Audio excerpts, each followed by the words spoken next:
আজকে সানডে তো সানডেতে দেখা যায় কি কোর্টে খুবই ব্যস্ততা থাকে। আমি সকাল 5:30-6টার দিকে আজকে উঠেছি, কোর্টে গিয়েছি, কোর্টে ছিলাম বাই 8:30 এবং এত বৃষ্টি এবং আমি মনে করেন প্রচুর লম্বা বারান্দা তো তাই না হাইকোর্টের, তো হাঁটছি সব কাদা মাটি সব কিছুর মধ্যে। তো আমি চিন্তা করছিলাম কিছুক্ষণ পর আমার জাস্ট ফ্যাশন শোতে ক্যাটওয়াক করা লাগবে একটা হাই হিল পরে। সো লাইফের যে ডাইমেনশন, একটা লাইফের একটা স্টেজের বিউটি আছে এবং ওইটা উপলব্ধি করতে পারাটাই আমার মনে হয় সবচেয়ে বড় সাকসেস। কারণ আমি কখনো এরকমও না যে গরমে ঘেমে যাচ্ছি ধাক্কি, তার মধ্যেও I enjoy my that work. এবং আমি আজকে যখন এখানে এসেছি এসির মধ্যে with a lot of makeups, with a beautiful dress from Sabhyata, এখানে এসেও আমি এনজয় করছি। তো এটাই আমার মনে হয় যে দুইটা পেশাকেই সম্মান জানানো এবং সাথে ভালোবাসা খুব ইম্পর্টেন্ট। কখনোই খুব বেশি অভিনয় করিনি, যে কয়টা অভিনয় করেছি অনুরোধে ঢেকে গেলার মতো। এবং একটা সময় আমি লিটারেলি উপলব্ধি করেছি অভিনয় আমার জায়গা না এইটা।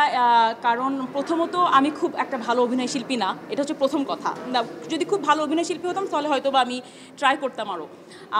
আর তার থেকেও আমার মনে হয় যে বড় কথা যে আমার সময়, যেটা আমার সময়ের খুব স্বল্পতা। কারণ আমার সবসময় আমার আইনের পেশায় পড়তে হয়েছে, আমার নিজের ব্যবসা আছে, আমার ফ্যামিলি আছে, পাশাপাশি মডেলিং তো আছেই। তো সব কিছু মিলিয়ে এবং আমার মনে হয় আমার দেশের প্রতিও আমাদের কিছুটা দায়িত্ব আছে as a sensible citizen of Bangladesh. তো আমার মনে হয় সেখানেও কিছু দায়িত্ব আছে। সব কিছু মিলে আমি একটু ব্যস্ত থাকি, তো ওখানে যে পুরো যে সময়টা দিয়ে আমার পক্ষে আমার মনে হয় আরেকজনের জায়গা নষ্ট করা। সো সেই কারণে আমি অভিনয় আমাকে খুব কম দেখা যায়। কিন্তু আমি যদি আজকে শুধু মডেলিং করতাম, আমার যে লাইফস্টাইল, আমার যেরকম সব কিছু মিলে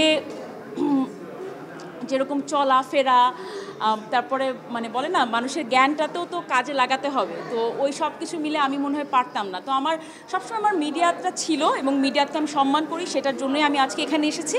বাট পাশাপাশি আমার মনে হয় আর একটা প্রফেশন রাখা বাংলাদেশের মতো দেশের জন্য,